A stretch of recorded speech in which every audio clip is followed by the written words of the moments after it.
wasting your time, your money, your love, and your energy. So be sure to tune in on 99.1 and 99.5 FM every Saturday from 10 to 11 a.m. And let's keep it real with me, Sophia. This is the news on top of the hour. Live from our studio in Georgetown. Kaieteur Radio, 99.1 FM.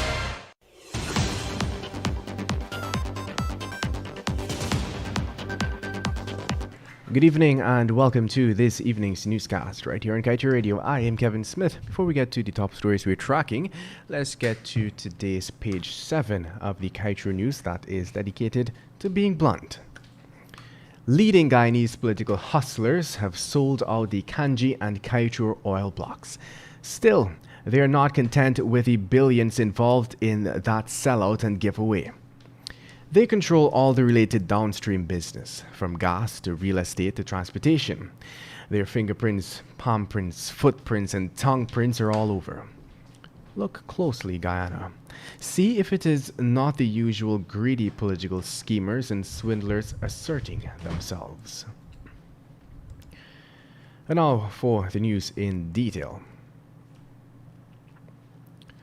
According to the petroleum agreements signed with oil companies, as well as the overarching law for the industry, companies are expected to give up a portion of their blocks, whether on or offshore, at the end of the first renewal period for their licenses. In compliance with this, CGX Energy has submitted applications to the Department of Energy and GGMC to relinquish 25% of its Demerara, Corentyne, and Berbice blocks. CGX said that the Department of Energy has indicated that it sees no material obstacle of a favorable consideration of CGX progressing to the second renewal period in respect of the Corentyne, Demerara, and Berbice PPLs. In other news, due to an outbreak of COVID-19 cases in St. Cuthbert's Mission, students that were sent to return to school on Monday will be unable to do so. This is because a full lockdown that will last for 2 weeks has been ordered on the indigenous community, enforcing stringent social distancing protocols to curb more spread of the virus. Schools were awaiting the green light for the reopening of from the Health Ministry, which was given in the official Gazette of COVID-19 measures for the month of November. However, it was noted that this reopening will be conditional, meaning that strict COVID-19 measures must be exercised to ensure the safety of the returning students. Let's tell you now that the police are currently searching for a Brazilian man who allegedly killed a minor and wounded another at Balamini Back Dam in the Cuyuni River on Tuesday, November 3rd.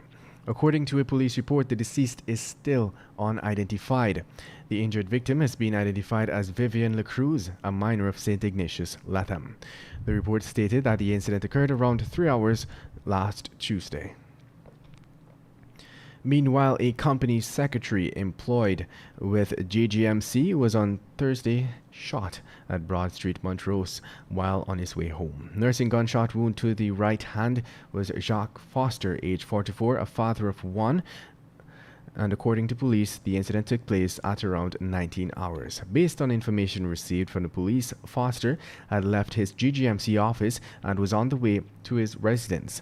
Foster said that upon reaching Montrose, he turned north into Broad Street, where he noticed a male standing some 15 feet away from the corner facing east who appeared to be urinating.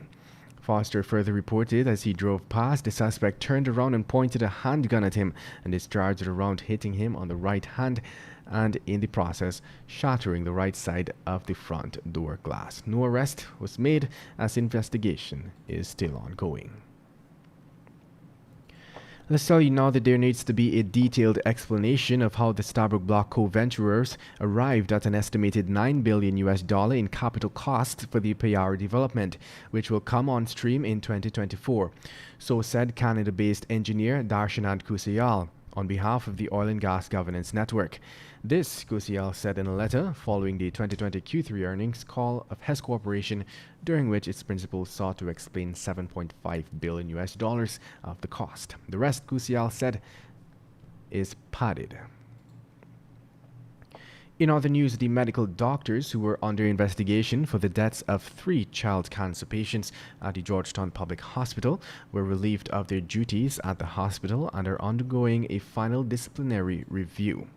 The doctors had come under investigation after 3 children who were undergoing treatment for a type of cancer, leukemia, succumbed after receiving misadministration of drug dosages from them. Reports given stated that the medication was given to each of the children in the form of post-chemotherapy injections between January 3rd and January 4th. And that brings us to the end of this evening's newscast.